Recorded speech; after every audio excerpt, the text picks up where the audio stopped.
ارتباط مستقیم. سلام عرض می کنم خدمت بیننده های عزیز تلویزیون ITC.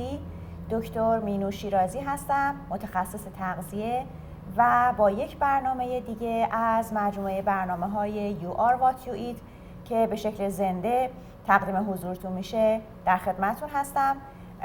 امروز در خدمت جناب آقای زریمهر هستیم و در این برنامه قصد داریم که از حضور ایشون هم بهره ببریم. درود بر شما، درود بر بینندگان گرامی. امیدواریم که حالتون خوب باشه، سرحال باشین و آماده باشین که به این برنامه جالب که به سلامتی شما بستگی داره، یعنی مربوط به سلامتی و سالم بودن شماست، توجه بکنید. ضمناً در نظر داشته باشید بینندگان گرامی ساعت 7 شب چهارشنبه است. اگه در چنین موقعی همین الان دارید نگاه میکنید، برنامه زنده است. میتونید زنگ بزنید به شماره تلفنی که روی صفحه تلویزیون میبینید و سوالات پزشکی خودتون رو بخش سوالات غذایی، تغذیه و مواد خوراکی که واسه وجودتون لازمه تا لاغر بشین مثل من، میتونید زنگ بزنید از خانم دکتر مینو شیرازی بپرسید.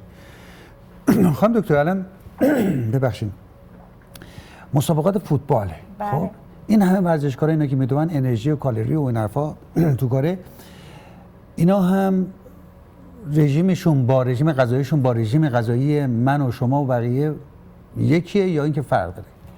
قطعا یه تفاوت‌هایی داره. در واقع برای ورزشکارا به خصوص ورزشکارهای حرفه‌ای فعالیت بدنی زیادی دارن. بله، که فعالیت بدنی زیادی دارن و در مسابقات شرکت میکنن، حتما باید رژیم غذایی خاص وجود داشته باشه و باید برای هر کدومشون بسته به هم شرایط فردی خودشون، اما از سن و جنس و قد و وزن و مشخصات فردی، بازم به قد و وزن و اینا بسته. بله، و همینطور در کنار اون بسته به نوع ورزشی که انجام میدن و فرض کنید که مدت زمانی که مسابقه طول میکشه و میزان فعالیت که در مسابقه انجام میشه و همینطور حتی پوششی که در زمان مسابقه ورزشکارا دارن یه مقدار تفاوت میکنه تو ورزش‌های مختلف. باید که برای همشون رژیم‌های غذایی مخصوص خودشون تنظیم بشه. حالا این رژیم‌ها مثلا که شما میگین، بعضی ورزش‌ها مثل بسکتبال، هاکی، فوتبال، اینا واقعا نفسگیر، اینا باید بدومن و عرق می‌ریزن بچه‌ها. بله. بعضیا خیلی تنبلیه، خب اسمش ورزشه ولی خب دیگه همچین دوندگی به اون صورت نیست. بله. ساعت‌ها میشینن که مثلا یه توپه بزنن، مال بیسبال میگم، یا حضورتون عرض کنه که اسنوکر، اونم بیلیارد، اونم به حساب ورزش گذاشته میشه، یا شطرنج هم حتی ورزش. اینا که داستانشون فرق میکنه با کسانی. شطرنج که خب یک جور ورزش فکریه و ما خیلی نه مثلا بیسبال بگیم حالا. بله. یا گلف. بله، یا گلف به قول شما. بله. اینا فعالیت بدنی آنچنانی ندارن که یک بسکتبالیست یا فوتبالیست داره. یعنی شدتش دقیقاً زیاد است. دقیقاً همینطور هست. ما میایم برای ورزشکارا بسته به شرایط فردی خودشون که عرض کردم خدمتتون سن و جنس و قد و وزن و سایر مشخصات هست و یا مدیکال کاندیشن اگر همراه دارن و در کنار اون نوع ورزشی که انجام میشه و اینکه ورزشکار فقط ورزش رو به عنوان یک در واقع کار تفریحی طی روز انجام میده یا نه ورزشکار حرفه‌ای هست و مسابقات شرکت میکنه و اینکه مسابقه چقدر طول میکشه، چه نوع ورزشیه و با چه شدتی انجام میشه، رژیم غذایی مخصوص براش رو باید تنظیم میکنه و در ورزش‌های مختلف هم یک مقدار نیازهای افراد فرق میکنه. این کالری که میسوزونن، اینا شما مثلا اندازه میگیرید چیکار میکنید؟ بله، غیر از هم کالری هست که میسوزونن و هم غیر از اون ترکیب مواد غذایی هست که ورزشکارا دریافت میکنن و همینطور میزان مایعات و در کنار اون میزان املاح، چون میدونیم که یکی از مسائل خیلی مهم در مورد ورزشکارا این هست که آب از دست میدن به علت تعریق و به علت تنفس در واقع شدیدی که طی زمان ورزش انجام میدن و بسته به باز مدت زمانی که مسابقه طول میکشه و نوع ورزش، مقدار آبی که از دست میده شخص و همینطور در کنار آب در بعضی از ورزش‌ها مقدار زیادی هم املاح از دست داده میشه که به طور عمده سدیم و پتاسیم هست و باز فرد به فرد هم فرق میکنه. بعضی از افراد تعریق بیشتری دارن، بعضی از افراد تعریق کمتری دارن و بعضی از افراد میبینید که طی یک ورزش اونقدر عرق میکنن که خطوط سفید نمکی روی لباسشون در واقع تشکیل میشه. این برای ما یک اندیکاتور هست از نظر میزان املاحی که از دست میدن و همینطور آب و هوای منطقه‌ای که ورزش میکنن. هر چقدر در اون منطقه آب و هوا گرمتر و مرطوبتر باشه و همینطور میزان پوششی که ورزشکار داره. فرض کنید در ورزش‌هایی مثل هاکی که پوشش زیادی شخص داره، باز مقدار آب و همراهی که از دست میده شخص بیشتره و ما همه اینها رو باید براشون لحاظ بکنیم، هم از نظر مایعات، هم از نظر الکترولیت ها و هم از نظر میزان کربوهیدرات ها، پروتئین ها، چربی ها، ویتامین ها و مواد معدنی و بر اساس همه اینا باید که براشون رژیم غذایی تنظیم بکنیم. حالا اون کشتیگیرا مخصوصا وزنه بردارا خب این آدم لاغری نیستن در مجموع. خب آدم چاقی هستن. بله. اینا باید وزنه بلند بکنن. بله. اینا چه رژیمی بگیرن که با هیکلشون جور در بیاد، با قدشون، با اون زوری که میزنن؟ یعنی مواد غذایی هستش که ویتامینزا باشه یا مثلا انرژیشون رو بیشتر بکنه؟ بله. ببینید به طور عمده ما ورزش ها رو به 2 تا دسته تقسیم میکنیم. یکی ورزش هایی هستن مثل فوتبال و هاکی که شخص باید یک مدت طولانی مسابقه رو در واقع ادامه بده، یا حتی مثل ماراتون که حتی زمانش بیشتر از این هم هست و زمان طولانی باید که در واقع بدون. یکی ورزش هایی که در یک زمان کوتاه در واقع یک فعالیتی رو باید که انجام بدن، مثل همون حالت وزنه برداری که شما اشاره کردید. در مورد ورزش هایی مثل فوتبال، مثل هاکی و فرم اکستریمش هم فرم در واقع ورزش ماراتون که در واقع مدت طولانی ورزشکار باید که فعالیت بکنه، ما میدونیم که به طور طبیعی عضلات ما یه چیزی حدود 90 دقیقه ذخیره گلیکوژن دارن. گلیکوژن در واقع یک نوع قند هست. گلوکوزی که ما میخوریم تبدیل میشه به گلیکوژن و گلیکوژن در عضلات ما ذخیره میشه و عضلات ما وقتی میخوان فعالیت کنن، حالا در مورد یک وزنه برداری که میخواد وزنه رو برداره یا در مورد یک ورزشکاری که میخواد فوتبال یا هاکی رو انجام بده یا 2 ماراتون رو، اگر که به طور عمده ورزش کمتر از 90 دقیقه طول بکشه، معمولاً عضلات شخص ورزشکار میزان گلیکوژن کافی برای اون فعالیت رو در خودش داره.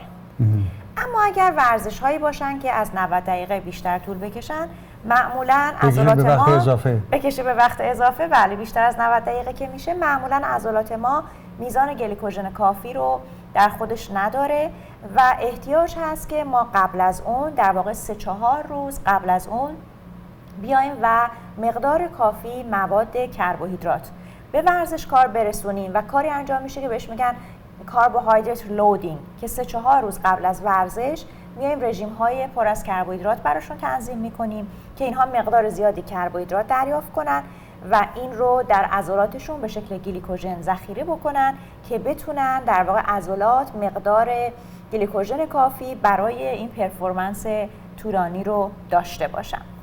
اما در مورد ورزش هایی که خیلی سریعتر انجام میشه مثل وزنه برداری، احتیاجی ما به این کار در واقع نداریم و همون مقداری که در واقع گلیکوژن در عضلات به طور طبیعی هستش پاسخگو هست. برای همین برای ورزش های طولانی مدت ما یک برنامه در واقع کربوهیدرات لودینگ 3-4 روز قبل از مسابقه رو براشون توصیه میکنیم و این برنامه با کربوهیدرات های کامپلکس انجام میشه. یعنی ما براشون قند ساده تجویز نمی کنیم، براشون در واقع مقدار معینی که باز بر اساس سن و جنس و قد و باز نوع ورزش هستش از کربوهیدرات های کمپلکس مثل غلات کامل، غلات سبوسدار، مثل حبوبات، مثل میوه ها، مثل سبزیجات براشون برنامه ریزی می کنیم که این رو دریافت بکنن که ذخیره گلیکوژن کافی در عضلات این عزیزان وجود داشته باشه. و باید یادمونم باشه که این کار رو تا در واقع یک فاصله خاصی قبل از ورزش میتونیم انجام بدیم.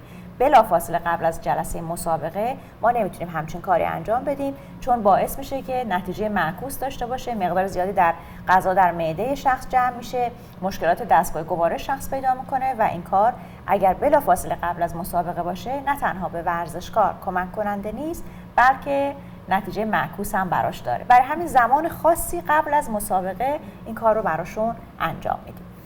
اجازه بدید به بینندگان گرامی بگم که این برنامه که امروز چهارشنبه است دارید نگاه میکنید، این برنامه به صورت زنده داره پخش میشه و اگر سوالاتی در مورد تغذیه دارید میتونید با ما در میون بذارید و شماره ما روی صفحه تلویزیون هست 905 370 0616 داخلی 213. میتونید زنگ بزنید اگر سوالاتی راجع به رژیم و مواد غذایی و اینجور چیزا دارید میتونید از خانم دکتر شیرازی متخصص تغذیه بپرسید. خانم دکتر، بعضیا نوشابه میگیرن دستشون. بله. این نوشابه توش قند داره، به خاطر قندشه. این چیه؟ به اصطلاح باعث میشه که اینا، من چند نفر دیدم که دارن کار میکنن و این واسه شون ضرر نداره، مفید، انرژی میده. داستان نوشابه ما چیه؟ خواهش میکنم. در واقع ورزش هایی که مدت طولانی ورزشکار احتیاج داره که اون ورزش رو انجام بده، مثل همون مثال خیلی شایع دوی ماراتون هستش. وقتی که زمان ورزش طولانی میشه، ما احتیاج داریم که مقدار بیشتری آب و مایعات دریافت بکنیم. درست. معمولا ما توصیه میکنیم که شخص قبل از شروع ورکاوتش یا مسابقهش مقدار کافی مایعات دریافت بکنه که این رو در واقع چیزی بین 2 تا 4 ساعت قبل از مسابقه میگیم که مایعات کافی دریافت بکنن. نشون دهنده اینم که مایعاتشون کافی هست یا نه این هست که در واقع شخص به دستشویی بره و ادرار بکنه و ادراری که دفع میکنن زرد بسیار بسیار کمرنگ، زرد رنگ پریده باشه. اگر ادرار پررنگ باشه یعنی که آب کافی نخورده. در مورد ورزش هایی که خیلی کوتاه هستن، همون مقدار مایعاتی که قبل از در واقع ورزش دریافت کردن 2 تا 4 ساعت قبلش دریافت کردن کافی هست، مثل وزنه برداری. و بعد از ورزش هم دوباره مقدار کافی میتونن که مایعات مقدار کافی چقدر؟ یه لیوان، 2 لیوان، 3 لیوان؟ بسته به نوع ورزششون، آب و هوا، میزان تعریق ورزشکار فرق میکنه، ولی به طور عمده اونقدر هست که در واقع شخص ادرار زرد کمرنگ دفع بکنه. اما اگر که ورزش یه مقدار طول بکشه، اگه ورزش زیر نیم ساعت باشه، معمولاً مایعاتی که قبلش و بعدش دریافت میکنیم کافیه و احتیاجی نیست که دیگه طی ورزش مایعاتی دریافت بکنیم. اگر ورزش بیشتر از نیم ساعت طول بکشه، ما قطعاً احتیاج به مایعات اضافی داریم. حالا اگر یه ورزش ملایمی باشه و یه شخصی مثل من بخواد یه ورزش روزانه انجام بده، نخواد مسابقه شرکت بکنه و ورزش با شدت ملایم باشه و زیر 1 ساعت هم طول بکشه، آب کافی هست. اما اگر که نه، ورزش بیشتر از نیم ساعت طول بکشه و یک ورزش سنگین و پرفعالیتی باشه، مثل فوتبال، مثل هاکی یا مثل کسایی که دوی ماراتون رو انجام میدن یا بسکتبال، بله، اینها در واقع آب کافی معمولاً پاسخگو نیست و احتیاج هست که نوشیدنی های دیگه دریافت بکنن. در مورد این افراد اگر در واقع دوی ماراتون باشه، ما معمولاً میگیم که یه چیزی حدود 1 تا 1.5 لیوان مایعات هر حدوداً 1 ربع بار بنوشن. و اگر که احساس تشنگی، یعنی نباید ورزشکار صبر کنه که احساس تشنگی بکنه، چون ما معمولا زمانی که احساس تشنگی میکنیم اون موقع آب میخوریم، اون موقع آب میخوریم، اون موقع دیره. اون موقع ما یه چیزی حدود 2% از میزان مایعات بدنمون رو از دست دادیم. صحیح. و اون موقع دیگه برای نوشیدن آب دیره. ما قبل از اینکه اصلا احساس تشنگی بکنیم در ورزش، باید که شروع کنیم به نوشیدن مایعات. در مورد مایعات، باز اگر ورزش همونطور که عرض کردم خدمتتون یه ورزش ملایم باشه و زمان کوتاهی باشه، آب کفایت میکنه. اما ورزش هایی که مدت زمان بیشتری شخص فعالیت میکنه و شدت فعالیتش هم زیاد هست، آب به تنهایی کافی نیست.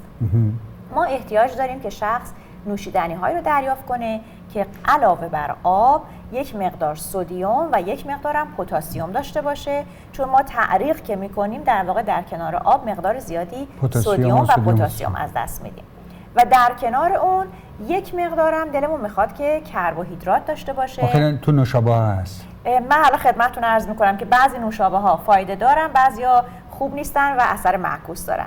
به هر صورت ما دنبال این هستیم که نوشیدنی دریافت کنیم که آب داشته باشه، سدیم و پتاسیم داشته باشه و یک مقدارم کربوهیدرات داشته باشه. یه همچین نوشیدنی برای ورزشکاری که بیشتر از 1 ساعت ورزش میکنه و ورزشش با شدت زیاد هستش لازمه. اما اینکه نوشابه استفاده میکنن، نوشابه های معمولی مثل کلاها، مثل پپسی، مثل کوک، اینها آپشن ها، انتخاب های مناسبی نیستن. مقدار کربوهیدراتی که شخص دریافت میکنه باید تا یه حد خاصی باشه. اگر نوشیدنی که شخص استفاده میکنه طی ورزش قندش زیاد باشه، نتیجه معکوس داره و باعث میشه که شخص در واقع دستگاه گوارشش به هم بریزه و پرفورمنس و عملکرد خوبی تو ورزش نتونه داشته باشه. مثلا جینجر یا اسپرایت اینا که نه، اینا هیچ کدوم خوب نیستن چون اینا قندشون زیاده. قندشون زیاده. نوشیدنیایی که توصیه میشن، یکی این هست که شخص بیاد آب میوه 100% طبیعی، یعنی آب میوه فرشلی اسکویز، آب میوه که خودمون میگیریم. همشون مدعیان که به اصطلاح همه اینا آب 100% طبیعیه. نه، اونا 100% طبیعی نیستن. آب میوه که واقعا 100% طبیعی باشه، جلوی خودمون تهیه شده باشه. پس اون قوطی‌ها هیچ کدومش 100% نه، اونا فایده ندارن. اون آب میوه رو ما دلمون خوش بود به اونا. نه، آب میوه طبیعی باید باشه و این آب میوه رو باید به نسبت 100% با آب رقیقش کنن. یعنی اگه یه لیوان در نظر بگیریم، نصف لیوان آب میوه باشه، نصف لیوان هم اینو با آب باید رقیق مزه‌شو از دست میده که مزه‌شو از دست میده، ولی آب میوه به تنهایی مقدار قندش بیشتر از اون حدی هست که برای ورزشکار لازمه و اذیت میکنه. حالا که ما ورزشکار نیستیم واسه ما خوب نیستمون؟ اگر شما ورزشتون ورزش سبکی هست، همون آب کفایت میکنه. اگر نه ورزش یعنی شما بی خیال آب میوه؟ بستگی به ورزش داره. اگر شما مثل من ورزش میکنید، مثلا پیاده روی یا تردمیل، در خدمتتون هستم، حدود مثلا نیم ساعت تا یک ساعت آب ساده کافی هستش. ولی اگر که ورزش شدید میکنن، یکی از انتخاب‌ها آب. انتخاب دوم، یه لیوان رو در نظر بگیریم، نصف آب میوه طبیعی، نصف آب باشه. چند تا انتخاب دیگه هم هست که حالا من میتونم بعد از تلفن در خدمتتون باشم و جواب بدم. با این چلو کباب این نوشابه میچسبه چیکار کنیم؟ الو بفرمایید، شما رو خط هست. الو جانم بفرمایید. ببخشید، من با خانم مینی شیرازی می‌خواستم. بله، شما صدای شما رو میشنوم، بفرمایید. سلام خانم دکتر. سلام علیکم. من میخواستم بگم که من یک آدمی هستم که هیچ مریضی خاصی ندارم و خیلی شکم بزرگی دارم و از این شکم خیلی ناراحتم و چیکار کنم که به قول معروف اون بلیفت من لاغر بشه؟ بله. خواهش می‌کنم. شما وزنتون از حدی که باید باشه بیشتره یا نرماله؟ والا من قدم 160 وزنم 182. قدتون یا وزنتون؟ 182 پوندین یا 182 سانتی مترین؟ نه خیلی 182 پونده. بله. قدتون چی؟ قدم بلند 175 170 به فارسی مثلا 163 4. بله 63 4. من در خدمتتون هستم از طریق تلویزیون. از طریق تلویزیون گوش کنید. مرسی، خیلی ممنون. البته دوست عزیزمون یه مقدار وزنشون از اون چیزی که باید باشه بیشتره، یه مقدار اضافه وزن دارن. 182 پوند هستن و یه قدی هم حدود 162 یه مقدار اضافه وزن دارن. در کنار اون ایشون شاکی هستن از یک شکم بزرگ که به قول خودشون بلی فت هستش. بله. اگر شکایت هممونه ها. بله، خیلی این مشکل رو دارن. بله. در مورد شکم‌های بزرگ دلایل مختلفی وجود داره. فرض کنین افرادی هستن که نفخ زیاد میکنن، شکم در اونها به این علت بزرگه، اونها رو در واقع با رژیم غذایی به یک شکل کنترل میکنیم. افرادی هستن که چند بار زایمان داشتن و فرزندشون، فرض کنید نوزادی که به دنیا آمده خیلی وزن بالایی داشته یا دوقلو بوده، خب در این افراد یه مقدار شکم بزرگتره و احتیاج هست که یک مقدار هم در کنارش عضلات رو تقویت بکنیم. ولی مهمترین عامل شکم بزرگ در همه افراد شرایطی هست که ما به اون میگیم مقاومت به انسولین. یعنی اینکه زمانی که ما ریفایند شوگر رو توی دایتمون زیاد دریافت میکنیم، مواد غذایی که قندهای ساده و کربوهیدرات‌های تصفیه شده دارن زیاد دریافت میکنیم، اینها قندشون سریع جذب میشه. وقتی که قندشون سریع جذب میشه، قند خون بالا میره. به دنبال اون انسولین ترشح میشه که قند خون رو پایین بیاره و این مسئله در واقع دریافت زیاد قندهای ساده و کربوهیدرات‌های تصفیه شده مثل نان سفید و برنج. وقتی شیرینی و شکلات و کیک و اینا هم جزو اینا بله همه قند ساده دارن دیگه، همشون قند و شکر توش دارن. بله اینها چرا همه چیزای خوب به اصطلاح مضر مثلا همه شیرین و خوشمزه؟ خب به اندازه دیگه باید که به اندازه اینا رو دریافت بکنیم. بله اینها رو اگر که ما به تناوب استفاده بکنیم و این اتفاق که مرتباً مقدار زیادی قند جذب خون ما میشه، انسولین ترشح میشه که این قند رو پایین بیاره، وقتی که این اتفاق به تواتر انجام میشه، کم کم سلول‌های بدن ما حساسیتشون رو به انسولین از دست میدن مثل این میمونه که فرض کنید که من فرزندی داشته باشم که به طور مرتب بهش بگم که درست رو بخون، مشقت رو انجام بده. اگر من اینو مرتب به فرزندم بگم، کم کم حساسیتش رو نسبت به حرف من از دست میده. همین اتفاق در بدن ما میفته. از بس که ما به طور مداوم قند خونمون بالا میره و انسولین ترشح میشه که این قند رو کنترل بکنه، کم کم سلول‌های بدن حساسیتشون رو به این انسولین از دست میدن و اتفاقی میفته به نام اینسولین رزिस्टنس یا مقاومت به انسولین. مقاومت به انسولین باعث ایجاد شکم بزرگ میشه. در مورد این اشخاص ما براشون رژیم غذایی تنظیم میکنیم به این شکل که اگر اضافه وزن دارن که یه مقدار خب طبعا کالری رو کمتر میکنیم که اضافه وزنشون در واقع برطرف بشه. شما مواد غذایی رو در نظر میگیرین که هر کدومشون چه کالری دارن، درست؟ و هر کدومشون غیر از کالری چه گلایسمیک لود یا گلایسمیک ایندکسی دارن. به این معنا که هر کدوم از مواد غذایی وقتی که ما میخوریم قند خون رو آیا با شدت بالا میبرن و باعث میشن که باز انسولین مجبور شه ترشح بشه یا نه نوسانات قند خون رو خیلی شدید ایجاد نمیکنن. ما در واقع برای اینها رژیم غذایی رو به شکلی تنظیم میکنیم که نوسانات قند خون به حداقل برسه و مواد غذایی که گلایسمیک لود یا گلایسمیک ایندکس بالایی دارن، یعنی وقتی میخوریم سریع قند خون رو بالا میبرن، قندشون سریع جذب میشه و سریع قند خون رو بالا میبرن و انسولین باید ترشح بشه که قند خون رو پایین بیاره، اینها رو در واقع توی رژیم غذاییشون جایگزین میکنیم با موادی که این نوسانات قند خون رو ایجاد نمیکنن. در نتیجه اون مقاومت به انسولین به مرور شکسته میشه. الان ایشون باید یه رژیمی بگیره، رژیم مواد غذایی بگیره که کالریش کم باشه. یک مقدار کالری رو باید کم کنیم که اون کاهش کالری در واقع بستگی به خودشون به تنهایی میتونن این کارو بکنن یا اینکه باید زیر نظر متخصصی باشه؟ بهتره که براشون رژیم تنظیم بشه به این علت که ما میخوایم که به جای مواد غذایی که در واقع قندشون سریع جذب میشه و قند خون رو بالا میبره، مواد غذایی رو استفاده کنن که قندشون به آهستگی جذب میشه و نوسانات قند خون رو ایجاد نمیکنه که در نتیجه این انسولین رزिस्टنس شکسته بشه و شکم شروع کنه به کوچیک شدن و خود چربی‌ها مثلا آب میشه. بله. خب ما یه خط دیگه داریم دیگه، درسته؟ درسته؟ یه خط داریم اینجا. بله میفرمایید خط. الان شما رو خط هستین، بفهمید. الو، سلام خانم دکتر شیرازی. با تشکر از برنامه خوبتون. در این مورد که شما داشتید صحبت میکردید به یه خانمی که کامپلین داشتن که از اینکه شکمشون این بالا هست، اتفاقا منم همین پرابلم رو دارم، ولی من اصلا طرفدار شیرینی یا برنج یا آرد سفید نیستم به هیچ وجه، ولی مینور همین شکم بالا رو دارم و خیلی رنج میبرم. من مثلا تنها چیز کربوهیدراتی که میتونم در عرض هفته بخورم شاید یه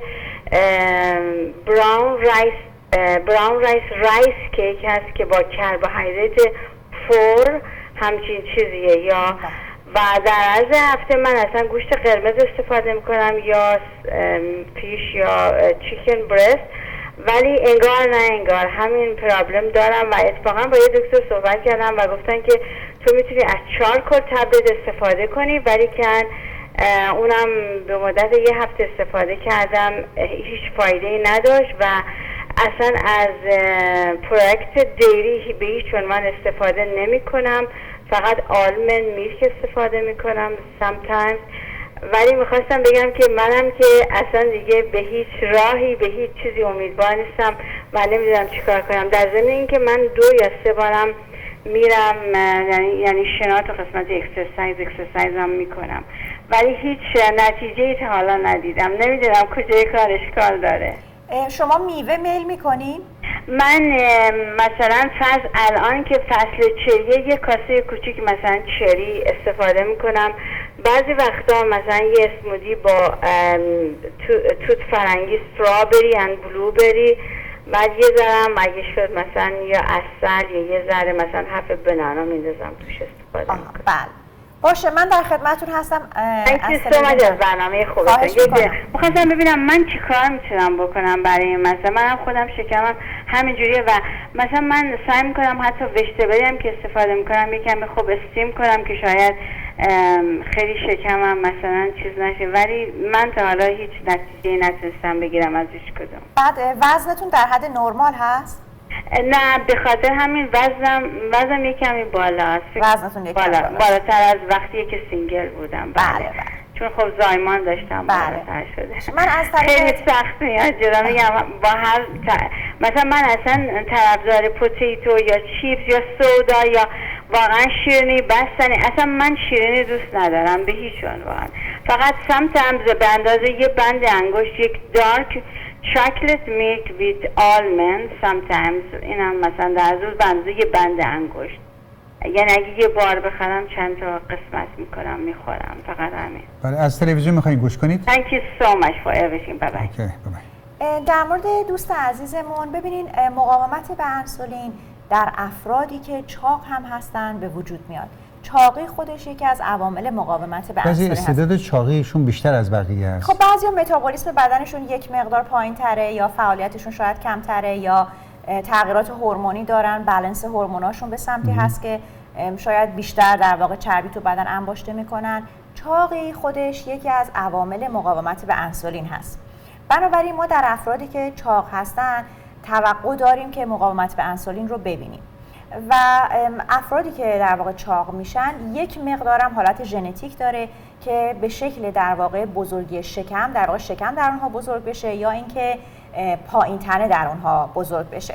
دوست عزیز ما خب میتونن جزو اون افرادی باشن که همونطور که خودشون فرمودن یه مقدار اضافه وزن دارن و میتونن به طور ژنتیک جزو اون افرادی باشن که در واقع وقتی که چاق میشن شکم بزرگ میشه، ممکن در سایر اعضای ولی رعایت این رژیم رو انجام میده مثلا؟ نه، رعایت انجام نمیدن. در مورد چیزایی که فرمودن نخیر. شیرینی گفت شیرینی اینها رو میل نمیکنن، ولی کن ببینید چیزای دیگه هستش. بله ببینین هم وزن کلی ما هست، چون احتمالاً ایشون هم در خانواده اطرافیان احتمالاً وقتی که چاق میشن بیشتر از ناحیه شکم چاق میشن، چون این مسئله ژنتیک هم روش اثر میذاره. و دوم اینکه میوه ها با اینکه خیلی خوبن، منابع خوب آب، فیبر، آنتی اکسیدان و انواع ویتامین ها هستن، قند داخل میوه ها هم قند ساده است. برای همینه که میوه ها رو هم ما باید به اندازه خاصی دریافت کنیم، علیرغم اینکه بسیار بسیار چیزهای خوبی هستن، ولی مقدار غذایی میوه در رژیم غذایی ما باید تنظیم بشه.